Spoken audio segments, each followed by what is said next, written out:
dish that hopefully tastes better than the sum of its parts. Today, we're going to be making Korean barbecue pizza, which hopefully should be pretty simple. I haven't really thought about the recipe yet, but we'll figure it out as we go along. I thought it'd be kind of boring to do a regular pizza, just because I feel like pizzas with stuff on them are still pizzas. I wanted to do sort of like more of a cultural fusion. So instead of a regular pizza base, we are making scallion pancakes. It's a pancake with scallions in it. It's crispy, it's flat, and then we're gonna get the meats and we're gonna assemble it and we're gonna see how it tastes.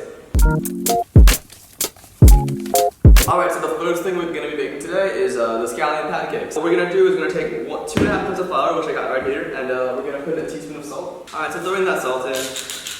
So here I am adding 1 teaspoon of sesame oil in with the flour. I got a cup of water boiling in the back over here, and we're gonna be throwing that in too because it calls for boiling water. We're pouring the boiling water in with the oil. I don't know if I'm supposed to wait till it stops boiling. I'm gonna just use a fork because I'm not trying to burn my hands off. Kind of just mixing it together till a shaggy dough forms. Shaggy dough is different from like a wetter dough because it's kind of drier, it has more flour content, so it's gonna look a lot more crumbly and shaggy than like, say, brioche, which is kind of thick and buttery. Now we're going to lightly flour our surface with a little bit of flour, and we're gonna turn our dough out onto the table and knead it together. Alright, so I'm just kneading this dough, just kneading it together. As the flour hydrates, the dough will come together and be a little easier to knead. It'll feel less like crumbs and a little more like a cohesive piece of dough. At this point, the dough is pretty much together. It's no longer kind of creating those wrinkles across the surface of the skin. It's sort of cohesive, it's thick.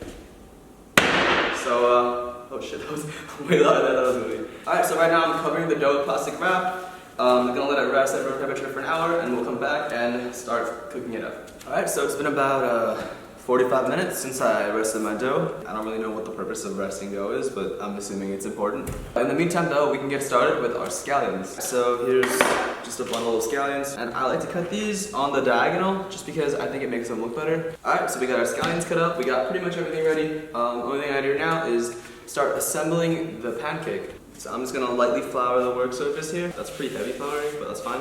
We're gonna take this out and we're just gonna knead it again, kind of get it ready to work again. Do we have a rolling pin? And we do not have a rolling pin. I guess we're gonna go extra Japanese here. I'm using this large bottle of sake. This is not the best tool to use. Well, it's not bad, but it's not a rolling pin. So we're gonna brush about 2 tablespoons or teaspoons of vegetable oil brushed onto this pancake. And I don't have a brush, so I'm literally using my fingers. Now we're gonna be putting on our scallions, and then we're just gonna salt our scallion pancakes. Alright, now this is the weird part. We're gonna take our dough, and we're gonna kind of just roll it into a thin cylinder, like this. Alright, now once we got this shape, we're gonna sort of like roll it onto itself, kind of like a cinnamon roll. And then once we got this, we're just gonna roll out the cinnamon roll. It's really destroy that dough, but be gentle, because it's oiled. Oops, shit. These are going to be ready for frying, so I'm just going to make 3 more of these, and then we're going to go over to this frying pan and make some scallion pancakes. Alright, so we let our scallion pancakes rest at room temperature for about 15 minutes. So now we're going to start making the pancakes themselves. Alright, so I'm heating about a tablespoon of vegetable oil on a medium heat. First one onto the grill. Alright, so as you cook this pancake, you're going to want to keep the heat pretty low. And you're going to want to flip it often just because you don't want those scallions to burn. It's going to be on here for about 8 to 10 minutes, just crisping up the edges, crisping up the sides. Just really making sure those scallions don't burn. I would say flip them every 30 seconds to 1 minute. It's been about 8 to 10 minutes. We're at a pretty good place with scallion pancake. It's pretty crispy on the outside, got a lot of good color on the outside. Looking really good, as you can see. So we're going to try to this one, throw in a little vegetable oil, and then cook the second one, and then we should be good. Alright, so we're done with our scallion pancakes, so the next thing we gotta focus on is our meat. So the great thing about Korean barbecue is what it basically is you're just cooking meat on a grill. So here I got some meat, and we're gonna throw it onto the grill, and we're gonna see how it tastes. Alright, so we are currently Korean barbecuing. I am throwing these delicious smelling hunks of meat onto the grill, and just letting them cook. I feel like part of the Korean barbecue experience is kind of like messing with the heat. It's just kind of a very forgiving experience. Like it's very just like meat, heat, and then you eat. That's good. Meat, heat, and then you eat. And that wasn't like a planned joke. I like just came up with it on the spot. Yeah, but that's good, right? Like is that good? Like no one's here. I'm by myself in this apartment talking to myself. I don't know if you can like look at that. Oh my god, amazing.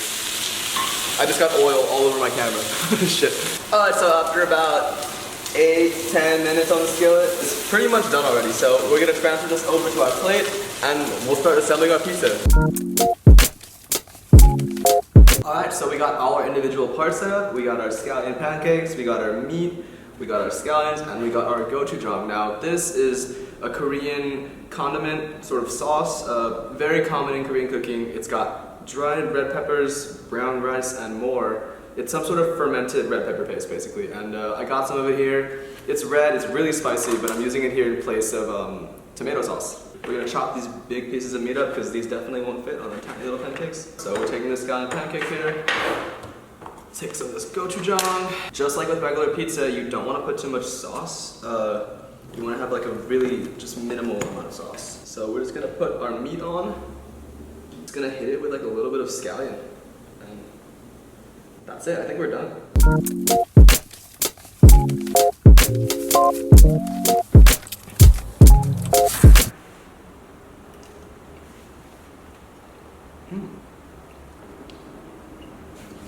The meat's really good. The gochujang is really good. The scallions are really good. I think the biggest flaw with this would probably have to be the scallion pancake. It's a bit dry and flaky. It's got a good flavor, it's just so dry. I do kind of wish it had more of like a pizza dough texture, so maybe it would have been better if it was just pizza with beef on top, but that's no fun. If we're rating, I would say like an 8, like an 8.5 out of 10. Like the beef is really good, and the gochujang is really good, and it looks cool. So like that's the important part. Like I think the idea is cool. I think if I was to make this in the future, I would play with like a recipe for a scallion pancake that's less fried and less oily, and a little more doughy, like a pizza, but with scallions and sesame oil. But I mean, overall, like pretty good job. Like I'm impressed with myself. Yet again, never managed to not impress myself.